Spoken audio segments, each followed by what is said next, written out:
By के घर जाइए जा घर राम भजन ना हो।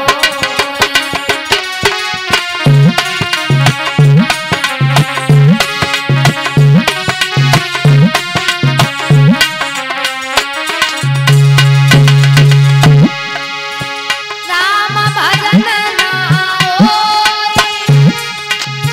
जा घर राम भजन ना हो। निंदिया बाई के घर जाइए जा घर राम भजन ना हो।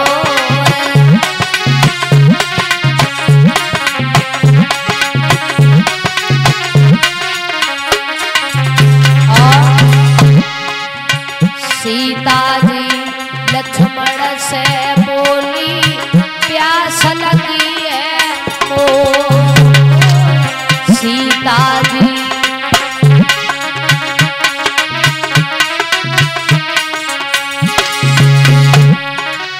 लक्ष्मण जी जल पानी ले गए। सीता जी गई सोए निंदिया बाई के घर जाइए जा घर राम भजन ना हो।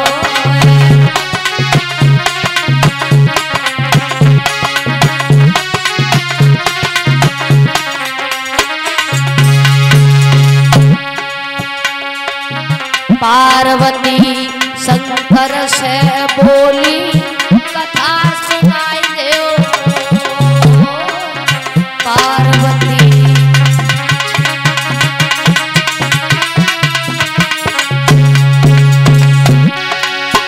बोले बाबा कथा सुनाई तोले। पार्वती गई सोए निंदिया बाई के घर जाइए जा घर राम भजन ना हो।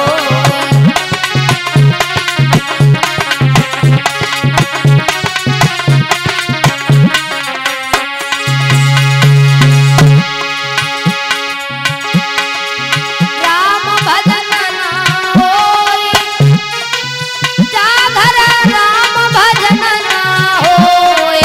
निंदिया बाई के घर जाइए जा घर राम भजन ना होई।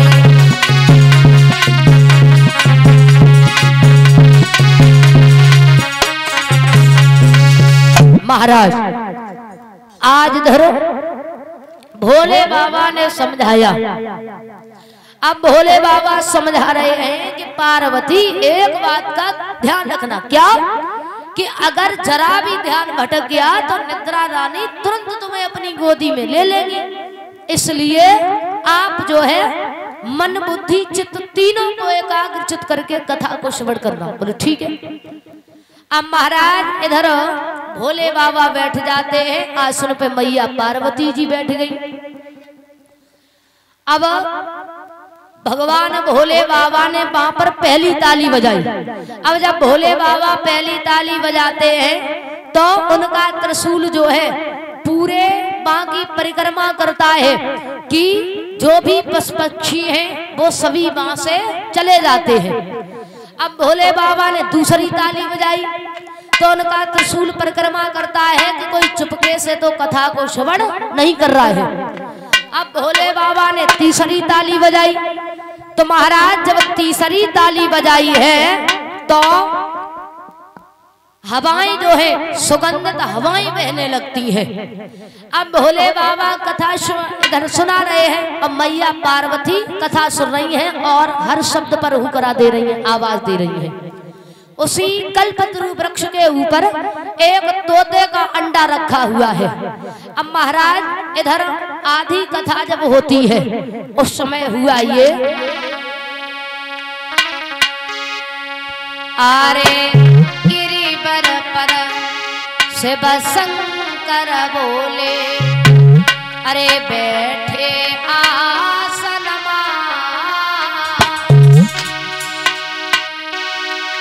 आरे अमर कथा जब लगे सुनाने, अरे गोरा को त्रिपुरा अमा के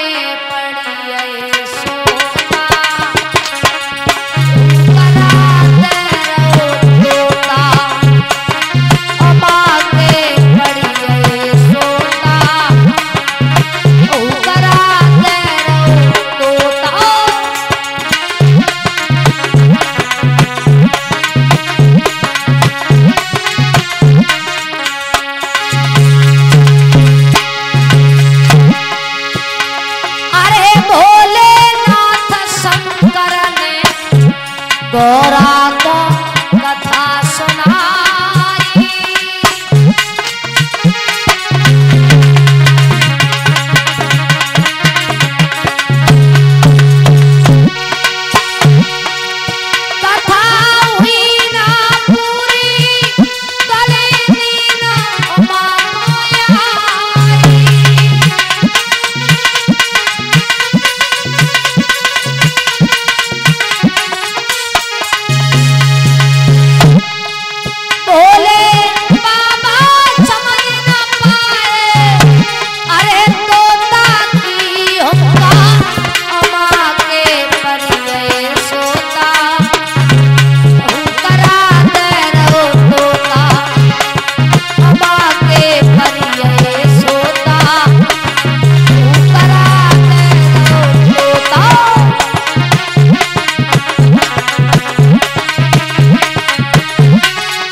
सोच हुआ है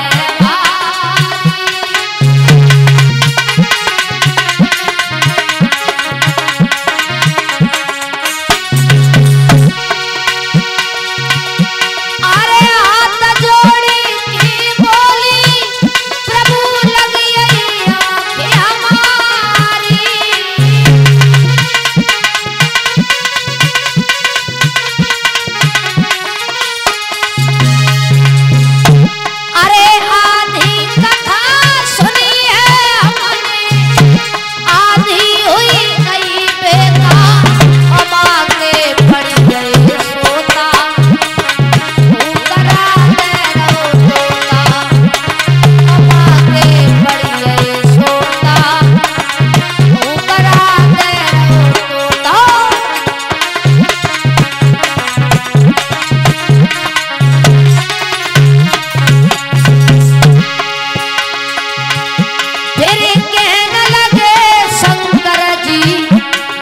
कथा सुनी है किसने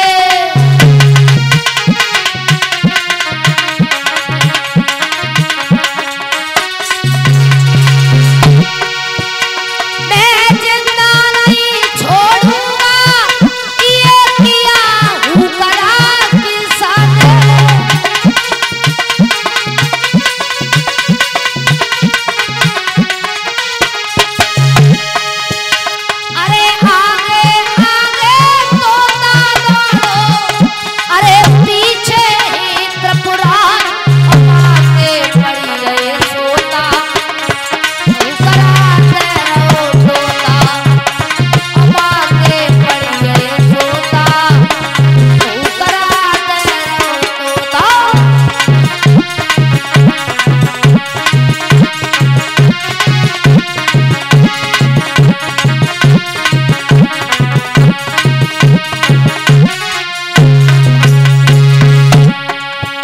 अरे गिरिवर पर शिव शंकर भोले बैठे आसन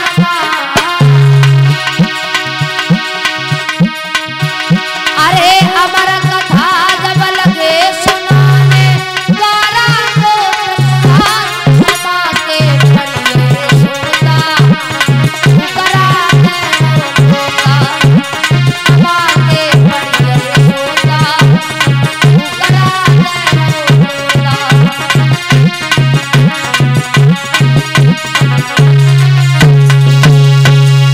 महाराज आज धरो मैया पार्वती जो है इनको नींद आ जाती है।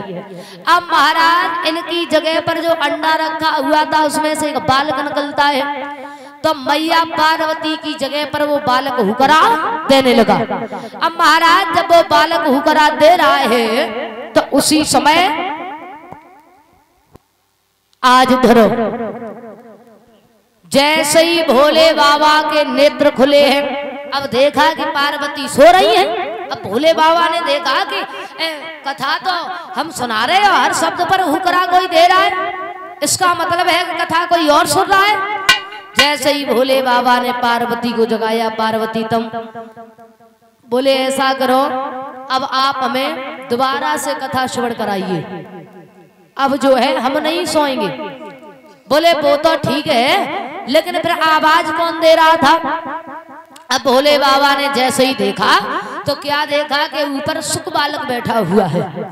तो महाराज जैसे ही भोले बाबा ने त्रिशूल उठाया तो बालक भागने लगा।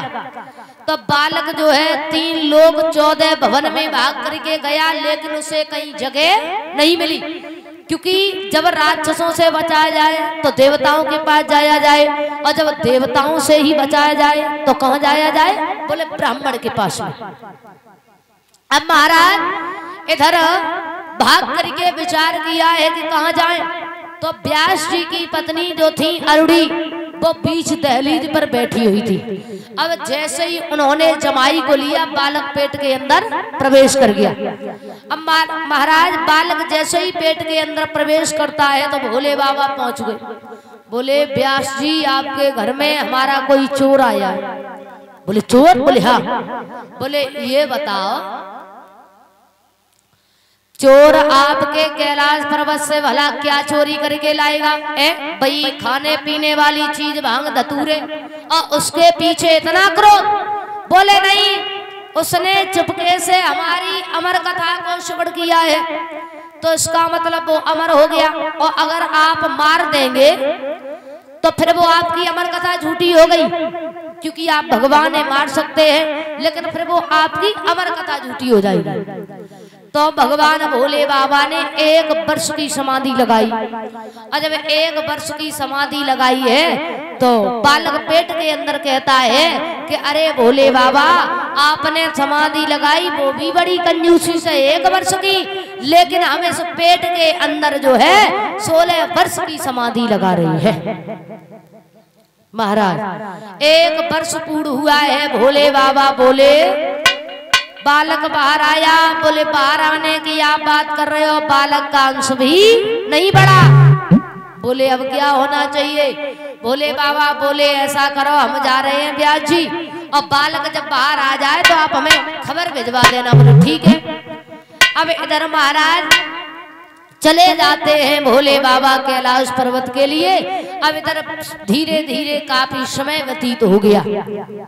अब अरुणी को बड़ी परेशानी हुई, तो कहा महाराज ये बताओ बालक ये बाहर नहीं निकल रहा है, अब क्या होना चाहिए? तो व्यास जी ने भगवान की स्तुति की। भगवान प्रकट हुए। भगवान ने कहा अरे पुत्र बाहर निकल करके आओ, देखो ये संसार कितना सुंदर है। बोले हाँ प्रभु हमें तो मालूम है कि संसार इतना सुंदर है, जो यहाँ आ जाता है वो आपको भूल जाता है, इसलिए हम नहीं आना चाहते हैं। अगर आप इस संसार को निर्मोही करते तो हम बाहर आ सकते हैं। बोले संसार को निर्मोही? बोले हाँ। बोले भला संसार कैसे निर्मोही हो सकता है? बोले तो आप जाइए, अब हम भी बाहर आने वाले नहीं हैं। तो कहा कि देखो एक पल के लिए हम संसार को निर्मोही कर रहे हैं, उसमें आप तैयारी कर लो और आप बाहर आ जाओ। तो 1 पल के लिए संसार को निर्मोही किया गया। उस बच्चे ने तैयारी की, बालक बाहर आया है। अब व्यास जी मैया अरुणी कातर हो करके पुकार रही हैं, अरे पुत्र कहाँ जा रहे हो? बेटा बेटा तुम मेरे पुत्र हो। तो उसी बालक का नाम पड़ा है सुखदेव। बोलिए सुखदेव भगवान की। तो सुखदेव